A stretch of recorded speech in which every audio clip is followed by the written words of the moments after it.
All right. Homework में कोई problem? Question number बताइए।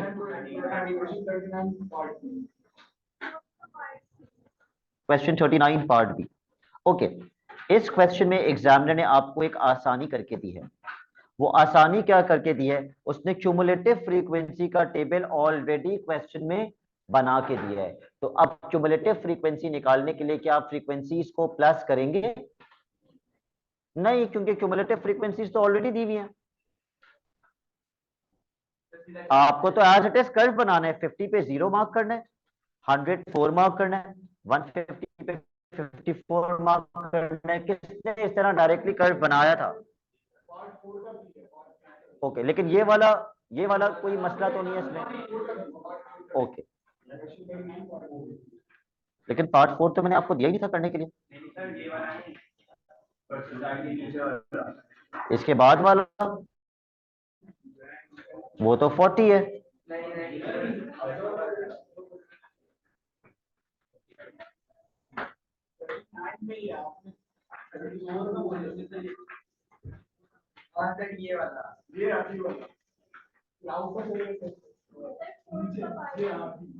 ये तो मैंने क्रॉस करवाए हुए बेटा। अरे क्रॉस कर सब कुछ कर लिया, क्वेश्चन करना है। अच्छा,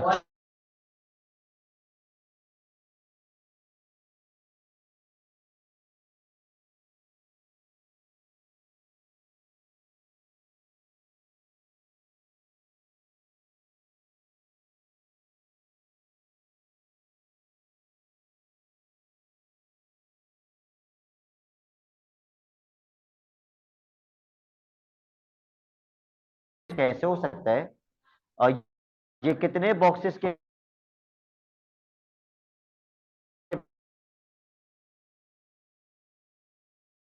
बाद 50 आ रहे हैं? तो एक दिया, उसके बाद किस पे 54? 150 पर 54 या 154? उसके बाद 132।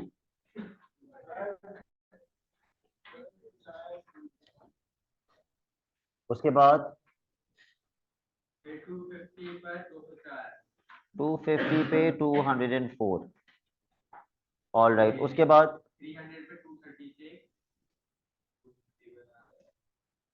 और 350 पे 240 का मतलब 250 से कितने बॉक्सेस नीचे? दो बॉक्सेस नीचे।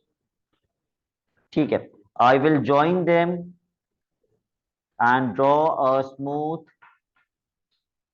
क्यूमुलेटिव फ्रीक्वेंसी कर्व, जिसको यूज कर कर हम आगे के पार्ट सॉल्व करेंगे। सबसे पहले तो मीडियन निकाला था। Median is 50% of total frequency. Total frequency कितनी है? ओके, 240। 50% ऑफ 240 का मतलब 120th ऑब्जर्वेशन। 120 से जाएंगे और x की वैल्यू निकालेंगे।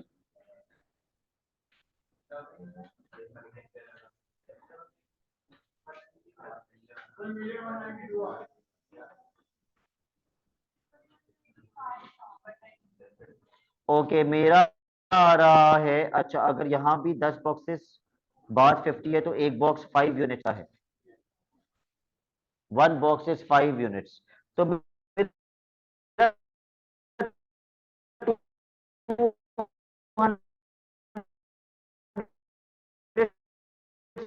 से दो बार है।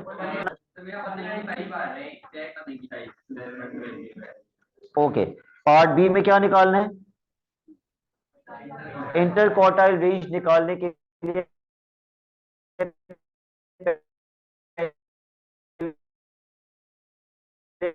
अपर क्वार्टाइल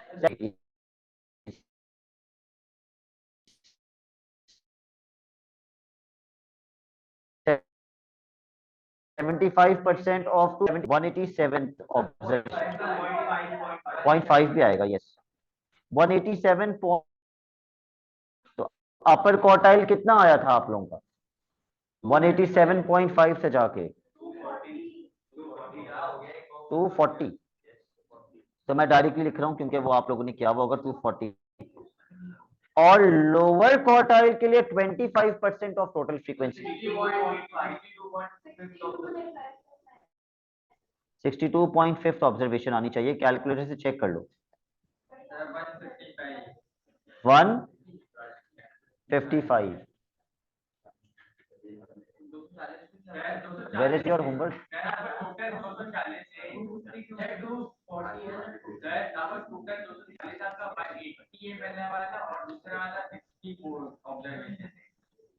इन लोगों ने कितनी टोटल फ्रीक्वेंसी लेके ऑब्जर्वेशन निकाली है? 250 के हिसाब से निकाल दी। बेटा टेबल भी देखिए, टेबल भी 240 तक जा रहा है, आपका ग्राफ भी 240 तक जा रहा है, और आप लोग जब से 250 के हिसाब से आंसर्स बता रहे हैं।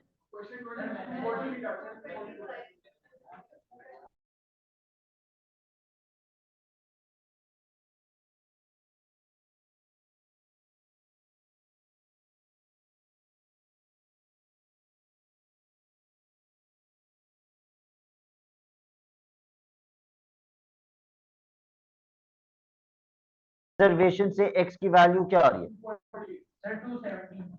ठीक है, 214, 217, 215 लिख देता हूं मैं। और 240 टोटल फ्रीक्वेंसी यूज करके लोअर क्वार्टाइल की ऑब्जर्वेशन क्या आएगी? 250 से ले नहीं सकते ना आप, एग्जामिनर गलत कर देगा। 250 है ही नहीं टोटल फ्रीक्वेंसी। 240, 25% ऑफ 240।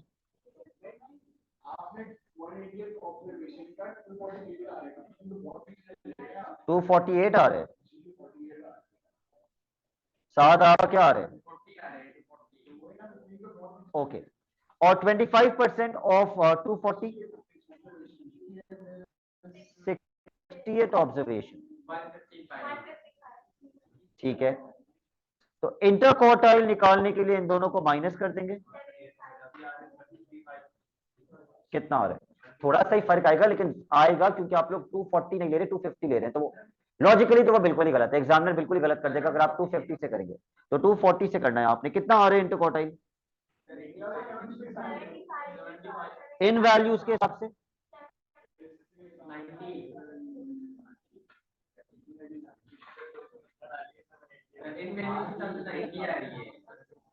और पीछे क्या आ रहा है आंसर? ओके, यानी कि कौन सी वैल्यू मेरी बहुत ज्यादा गलत है? वो कितनी है? 234। 234 माइनस 155 कितना? 75। ठीक है, अब मैंने सॉल्व तो नहीं किया हुआ, आप लोगों ने किया होगा तो आपका ज्यादा एक्यूरेट आंसर आ रहा होगा। राइट अब्दुल्ला?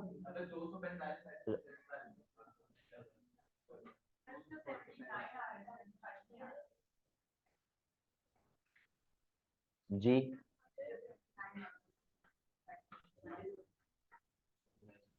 $79 आएगा, यस, इन वैल्यूज के हिसाब से। मैं एक ही आंसर बार बार चेंज किया जा रहा हूं। Let's go on to the next part. अभी तक आपने जितने भी क्वेश्चंस किए उनके अंदर आपको फ्रीक्वेंसी दी हुई होती थी, और क्यूमुलेटिव फ्रीक्वेंसी आप खुद निकालते थे by doing what? By adding the frequencies. ये पहला क्वेश्चन ऐसा है जिसमें क्यूमुलेटिव फ्रीक्वेंसी आपको दी हुई है, और अगले बार टेबल में आपको फ्रीक्वेंसी निकालनी है।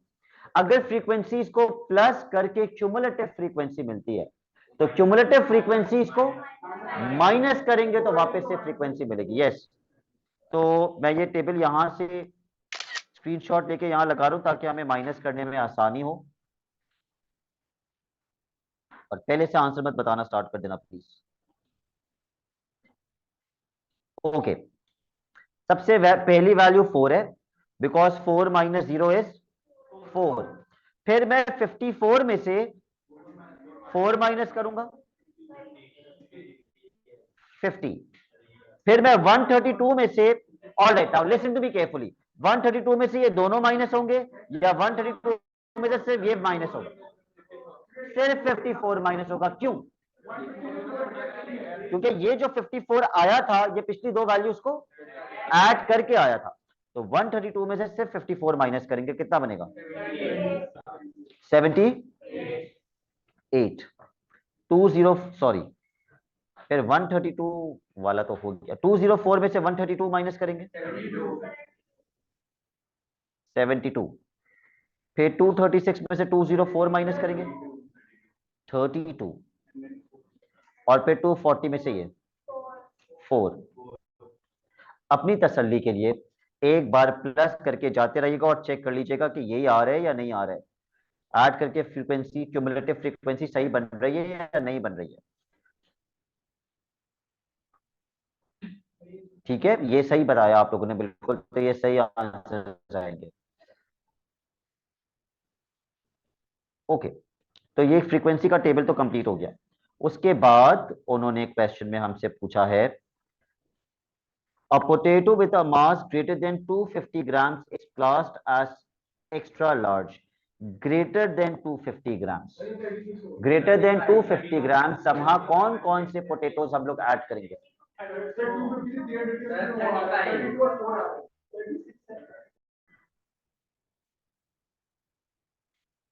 जी समहा, अगर greater than 250 grams extra large potatoes होते हैं तो इस टेबल को देखिए, फ्रीक्वेंसी वाले, ग्रेटर देन 250 ग्राम्स का मतलब 250 या उससे ग्रेटर देन 250 का मतलब 250 से कम, ज्यादा। तो कितने पोटेटोज हैं जिनका मास 250 ग्राम से ज्यादा है? दो हैं, मेरे ख्याल से 32 हैं और 4 हैं। इन दोनों को प्लस करेंगे तो कितने पोटेटोज बनेंगे? 36 पोटेटोज। ये टेबल तो हमें समझ आता है ना, 250 से 300 ग्राम्स के कितने पोटेटोज हैं? 32। और 300 से 350 ग्राम्स के कितने पोटेटोज हैं? 4। तो क्वेश्चन कह रहे 250 ग्राम से ज्यादा, 250 ग्राम से ज्यादा ग्राम्स के कितने पोटेटोज हैं? 36 पोटेटोज हैं जिनका मास 250 ग्राम से ज्यादा है। कितने बच्चे ये खुद से कर पाए थे? Please raise your hand. Okay, next part, ये एक मुश्किल part, I agree. Which percentile of the distribution can be used to find this number? वो परसेंटेज कैसे निकालेंगे? ये बात हो रही है 250 ग्राम से ज्यादा ग्राम्स वाले पोटेटोज की। वापस से टेबल पर आ जाइए, अ वेरी चैलेंजिंग क्वेश्चन। 250 ग्राम से ज्यादा ग्राम्स वाले पोटेटोज। अच्छा भाई, 250 ग्राम्स एक्स एक्सिस पर यहां पर है 250 ग्राम्स। अगर मैं चले जाऊं तो मेरे पास y की वैल्यू आ रही है, मेरे पास एक ज्यादा आ रही है 200 से, और 205 आ रही है फॉर एग्जांपल। ओके, ये 205 पोटैटोज वो हैं जिनका मास 250 ग्राम से, गलत बोल रहे हैं आप, जिनका मास 250 ग्राम से कम है। ज्यादा वाला तो एक क्लास मैंने बहुत ज्यादा टाइम लिया था समझाने में कि इससे जो ऊपर वाले नंबर ऑफ पोटैटोज हैं उनका मास 250 ग्राम से ज्यादा है। क्वेश्चन में दिया हुआ है कि वो 204 है, ये 204 है वैल्यू टेबल में। मुझे भी याद आ गया, टेबल में 250 पे 204 दिया हुआ था। ओके, यानी कि 204 पोटैटोज ऐसे हैं जिनका मास 250 ग्राम से कम है, और इससे ऊपर वाले वो पोटैटोज हैं जिनका मास ज्यादा है। लेकिन क्वेश्चन में परसेंटाइल कैसे निकालेंगे? परसेंटाइल के लिए मैं ज्यादा वाले पोटैटोज बताऊंगा या कम वाले? परसेंटाइल में आप कभी भी ज्यादा वाले नहीं बता सकते, भले आपको ज्यादा वाले निकालने। परसेंटाइल हमेशा कम वाले की निकलती है। ओके, वो होता क्या है कि मैं एक परसेंटाइल निकालता हूं, फिर मैं वहां से वहां जाता हूं, फिर मैं इसको इससे माइनस करता हूं, तो मेरा फाइनल आंसर आता है। अच्छा, परसेंटाइल का मतलब क्या होता है?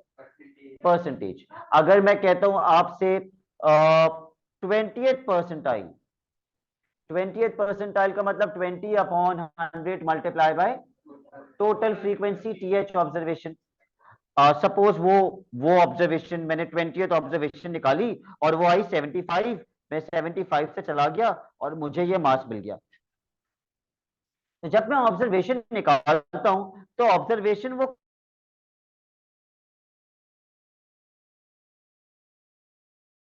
अगर आपने फॉर एग्जाम्पल 30th परसेंटाइल निकाला, 30th परसेंटाइल आपका आया 125 फॉर एग्जाम्पल, आप 125 से जाके आंसर निकाल देंगे। 125 ये वाली वैल्यू है।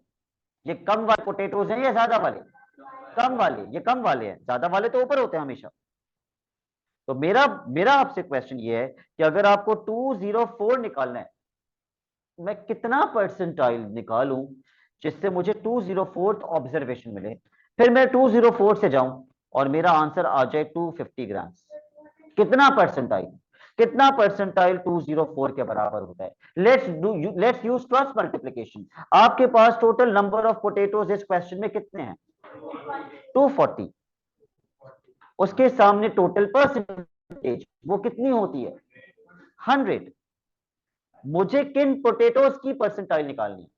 कितने पोटेटोज हैं? लेकिन मैं निकालू, यूज तो वही पोटेटोज करूंगा ना जो कम वाले होते हैं। वो कितने हैं? 204 और यहां पर x। निकालिए कितना परसेंटाइल बन रहा है ये। अगर 240 पोटेटोज 100% बनता है तो 204 कितना परसेंट बनेगा? कैलकुलेटर से क्रॉस मल्टीप्लाई कर लीजिए। क्या चीज? अगर 240 टोटल नंबर ऑफ पोटेटोज हैं, 10 मिनट्स, अगर 240 टोटल नंबर ऑफ पोटेटोज हैं और total number of potatoes Sheroz कितने परसेंट को कॉरिस्पॉन्ड करता है? टोटल परसेंटेज कितनी होती है? 100। तो टोटल पोटेटोज के सामने टोटल परसेंटेज। मैं किसकी परसेंटेज निकाल रहा हूं? कितने पोटेटोज की? टोटल की थोड़ी निकाल रहा, मैं किसकी निकाल रहा हूं? मैं तो क्योंकि मैं जब 250 से गया तो कितने पोटेटोज आए? तो मैं तो 204 की परसेंटेज निकाल रहा हूं। तो वो क्रॉस मल्टीप्लाई करेंगे, कितना आ रहा है? 85%। अच्छा, क्वेश्चन क्या है? क्वेश्चन है which percentile, please see the question again, which percentile of the distribution can be used to find this number? Which number? Which number? 250 grams. Which percentile can be used to find 250 grams? 250 grams का मतलब कितने potatoes? कितने potatoes? 204। 204 potatoes के लिए मुझे observation कितनी लेनी होगी? 85। मैंने क्रॉस मल्टीप्लाई करके निकाला है। आप चाहें तो 240 का, यहाँ 240 थे ना आपके टोटल पोटेटोज, उसका 85% निकाल के देख लें, यही आंसर आएगा। और यहीं से जाएंगे तो वही आंसर आएगा जो आपको चाहिए। मुश्किल है लेकिन करेंगे इसको ऐसे। ठीक है, विच परसेंटाइल कैसे डिसाइड करेंगे कि परसेंटाइल कौन सी है? वो कितने ग्राम्स की बात कर रहा था? 250 ग्राम्स। परसेंटाइल एक्स की वैल्यू होती है या वाई की? वाई की। परसेंटाइल से तो ऑब्जर्वेशन मिलती है, फिर एंड में जाकर एक्स तक पहुंचते हैं। परसेंटाइल किसकी वैल्यू होती है? वाई की। ओके, विच परसेंटाइल यानी कि which value of y? Y 250 grams पे वाई कितना है? 204। तो बस याद कर लो कि 204 की परसेंटाइल निकालनी है। 204 की परसेंटाइल कैसे निकालेंगे? अगर 240 टोटल है तो उस टोटल की परसेंटाइल कितनी होती है? 100। 204 की परसेंटाइल कितनी होगी? एक्स। ठीक है, ऐसा क्वेश्चन नॉर्मली अक्टूबर नवंबर के पेपर्स में आता है, मई जून के पेपर्स में ऐसा क्वेश्चन नहीं आता। और कोई क्वेश्चन जिसमें प्रॉब्लम आई आपको? इसका आंसर 85%। हमने निकाला तो है 85%। ठीक है, अच्छा, एक ही क्वेश्चन हम लोग करेंगे आज की क्लास में।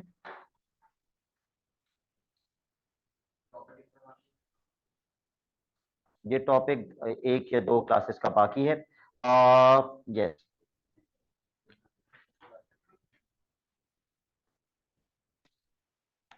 मैं डिसाइड करके आपको बता दूंगा। एक तो क्वेश्चन नंबर 38 पर आ जाइए प्लीज जल्दी से। क्वेश्चन नंबर 38 पे आ जाइए।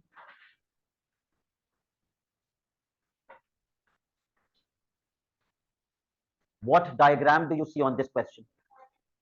You see a histogram. एक ऐसा हिस्टोग्राम जिसके y एक्सिस पे क्या लिखा हुआ है? Frequency density Mikail, frequency density का फॉर्मूला बताइए।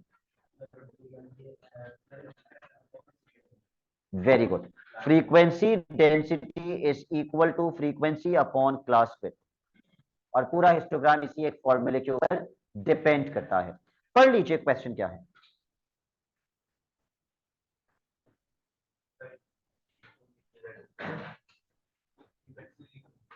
यस, आपको आपको पहली फ्रीक्वेंसी डेंसिटी कितनी दी हुई है? 130 से 140 तक फ्रीक्वेंसी डेंसिटी कितनी है? 1। लेकिन आपको इस टेबल में क्या लिखनी है? फ्रीक्वेंसी लिखनी है। Complete the frequency table. तो ये फ्रीक्वेंसी है। पहली फ्रीक्वेंसी 10 कैसे निकाली उसने? फॉर्मूला लगा के। फ्रीक्वेंसी डेंसिटी का फॉर्मूला क्या होता है? अगर मुझे फ्रीक्वेंसी निकालनी है तो क्लास विड्थ को वहां ले जाके फ्रीक्वेंसी डेंसिटी से क्या करना पड़ेगा? मल्टीप्लाई। बताइए शामी, पहली फ्रीक्वेंसी डेंसिटी कितनी है? 1। पहली क्लास विड्थ कितनी है? 130 से 140 तक कितनी क्लास विड्थ बनी? 10। तो जब 10 वहां जाकर मल्टीप्लाई होगा तो फ्रीक्वेंसी कितनी आएगी? 10। इसीलिए उन्होंने क्या लिखा है? 10। अब अगली फ्रीक्वेंसी डेंसिटी पे आ जाइए। पहली तो उन्होंने लिख के दी थी। What is the frequency density? 3। Frequency निकालनी है। 140 से 150 का मतलब क्लास विड्थ कितनी है? 10। तो ये 10 वहां जाके 3 से मल्टीप्लाई हो जाएगा और 30 आ जाएगा। Now without telling me complete the table. Book में ही कर लीजिए।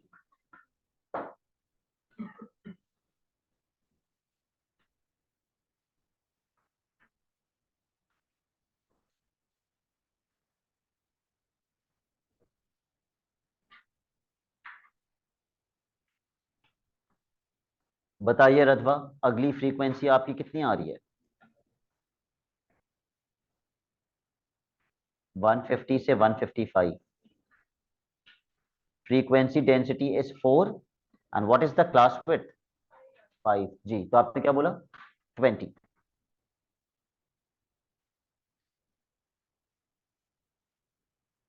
रेहाब, अगली फ्रीक्वेंसी आपकी क्या आ रही है?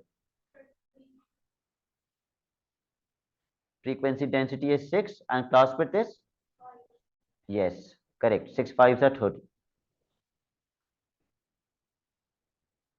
फिजा, अगली फ्रीक्वेंसी आपकी कितनी आ रही है? 160 टू 170। ये बिल्कुल 3 और 4 के बीच में आ रहा है। 3 और 4 के बीच में क्या आता है? 3.5। और ये क्लास विड्थ कितनी बनती है? 160 से 170। 10। What is 10 multiply by 3.5? एक डेसिमल आगे कर दो। 35।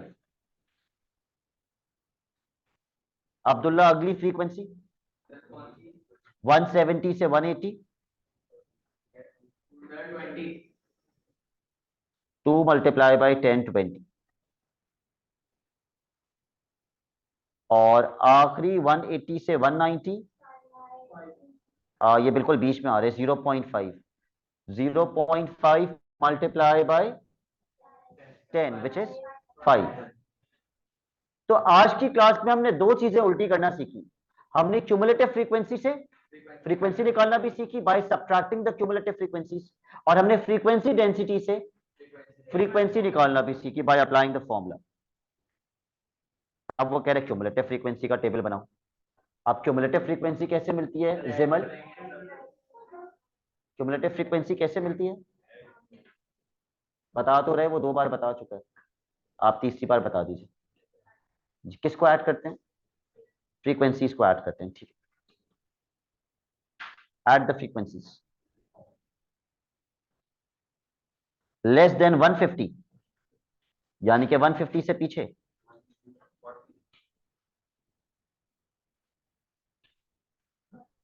कितना बनेगा? 40।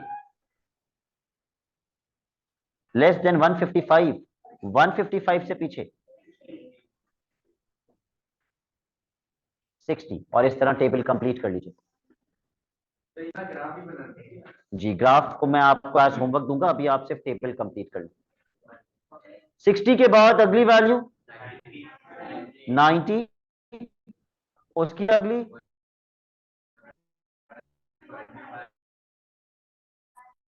उसकी अगली 145 और आखिरी वक्त पे दूंगा। एक तो क्वेश्चन नंबर 38 का part B and part C you will do as homework. 38 का part B and part C you will do as homework. 38 yes. और एक क्वेश्चन 37 का मैं आपसे पहले टेबल कंप्लीट करवा लूं, फिर मैं बताता हूं आप एज होमवर्क क्या करें। 38 का B and C. Now come to question number 37. Read this question and complete the table.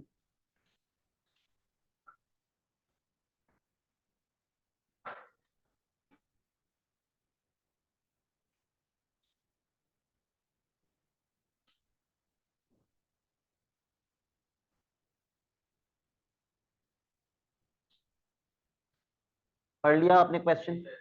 दो चीजों की बात हो रही है, इंग्लिश के मार्क्स की बात हो रही है और मैथ के मार्क्स की बात हो रही है। टेबल नीचे वाला एक्चुअली है किस चीज का? क्यूमुलेटिव फ्रीक्वेंसी का। और क्यूमुलेटिव फ्रीक्वेंसी पिछली फ्रीक्वेंसीज को प्लस करने से मिलती है। तो शेरोज में बताइए, पहली इंग्लिश की वैल्यू 0 है, अगली 4 है, लेस देन इक्वल टू 40 का मतलब 40 या 40 से कम। तो आप क्या क्या प्लस कर देंगे? क्या क्या प्लस करेंगे बताओ? 26 और 4 प्लस कर देंगे तो कितना बनेगा? 30।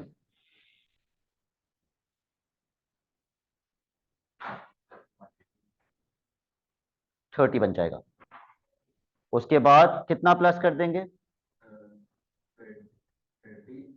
और 50 ऐड कर देंगे ना, ठीक है, 80 हो जाएगा।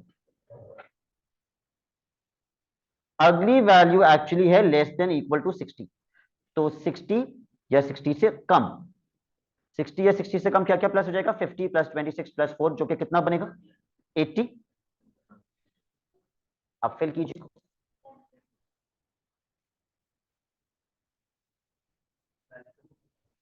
हो गया। 80 के बाद क्या आएगा? 136। इसी तरह मैथ का टेबल फिल कर लीजिए। बताइए जिमल, सबसे पहली वैल्यू क्या है? 0। 0 के बाद अगली क्या लिखेंगे? 10। फिर 10 में कितना प्लस कर देंगे? 20, तो 30 आ जाएगा एंड सो ऑन। कर लिया ये भी फिल आप लोगों ने? अच्छा फिर मुझे बता दो, 30 के बाद 60, 60 के बाद 115, 140। इसका आप होमवर्क में करेंगे, part B and part C